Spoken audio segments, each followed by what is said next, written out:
Welcome back to Astro Tina. This is your April 2025 Vedic horoscope for your ascendant sign. A month of karmic shifts and divine realignment. April unfolds as a powerful transitional period, influenced by significant planetary movements that shape your destiny. As the sun transits from Pisces to Aries on April 13th, we experience the energy of Maish Sankranti, marking a shift towards bold action and new beginnings. The fire of Aries fuels ambition, while the lingering Mercury retrograde in Pisces, which is till mid-month, demands patience and introspection before initiating any major changes. So a major highlight is the lunar eclipse in Libra, which signifies the matters of karmic balance, relationships, and dharma. This is a time for inner clarification and closure, recalibrating in personal and professional bonds. Venus in Pisces, its exalted sign, blesses romantic and financial matters, while Jupiter's steady persistence in Taurus reminds us that slow, deliberate growth yields the best results. Now, with Mars in Gemini, igniting intellectual debates and strategic action, and Rahu Ketu continuing their transit in Pisces and Virgo. So this month is a blend of karmic lessons, steady insights, and the need for patience and rapid shifts. So expect breakthroughs, but only if you're aligning your efforts with divine timing. So now let's look at each sign individually. Virgo Ascendant, your April 2025 monthly forecast. Now, let's begin with the first and second. Wow, your first week is looking wonderful. It's very positive here. Now, the first and second, it's great for higher learning. This is where you want to focus your energies on spirituality. These are also great days for those who are in university. You should do well on these days. And also, these are great days for you to bond with your father or father-like figure. Great time for you to have that talk with them. They'll definitely be supportive on these days. Now, moving to the third and fourth, these are days to do with your public image, especially when it comes to work. So definitely do the work that needs to be done. Present yourself well at work, because you'll definitely get recognition here. If you have any meetings, if you have any presentations, they should do well. You should see good results from that. Now, moving to the 5th, 6th, and 7th. These are great days for you to see some gains, and also great days for you to do some social media, do some networking, socialize with friends. You should see some good results there. Now, moving to the 8th and 9th, this is where you do have to be mindful of your energies. Your energies could be low on these days. You could want to self-isolate, and also you could have some unexpected expenses. Now, you could also have some decisions that just, happen to come across your way. Postpone those decisions. Keep them pending. Don't make any decisions. Don't sign any papers on these days. Let this energy pass and then deal with what you need to deal with. But definitely don't do it on these 2 days, because if you do buy something, it won't be to your favor. If you sign anything, it won't be into your favor.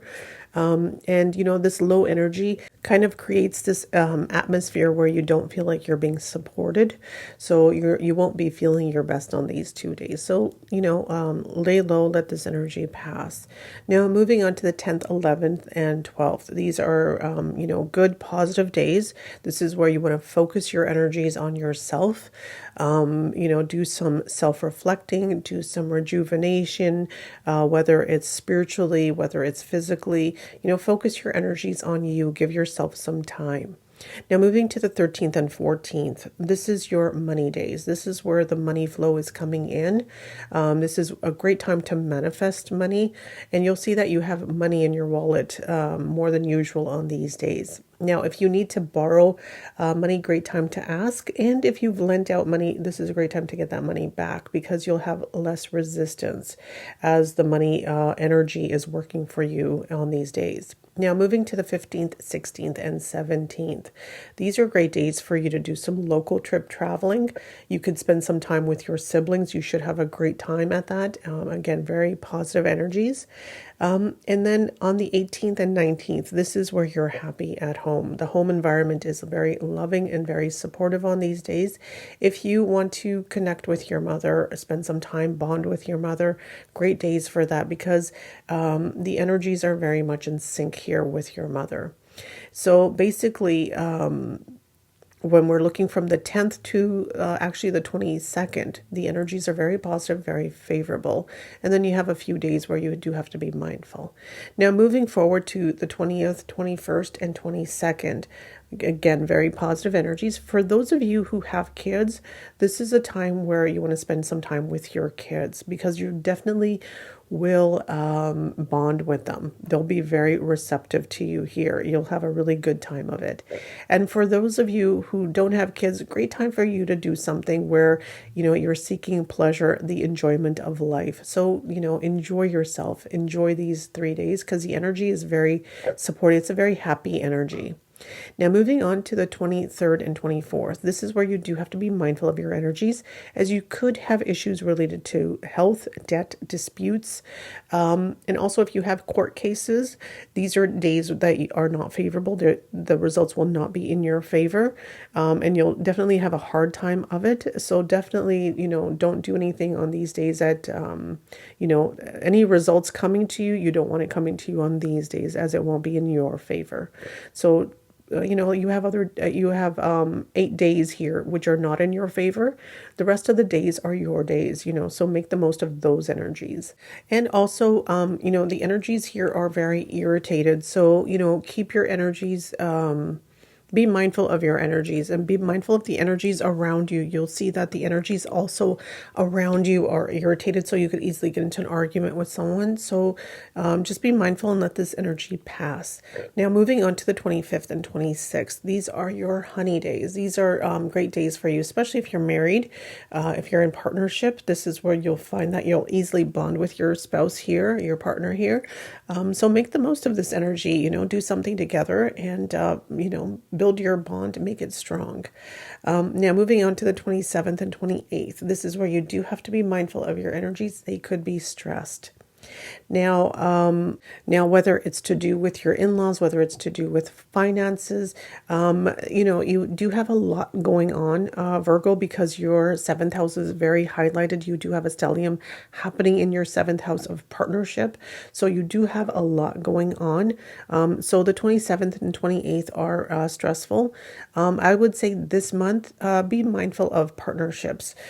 Be mindful of what's happening in your partnerships.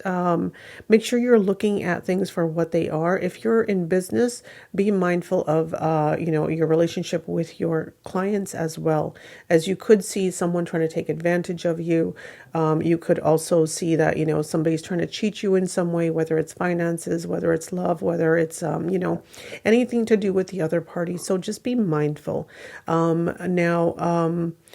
Now, the 27th and 28th, you could be, stressed regarding those types of issues. So just let this energy pass, because the 29th and 30th, your energies are now turning positive. You're feeling better.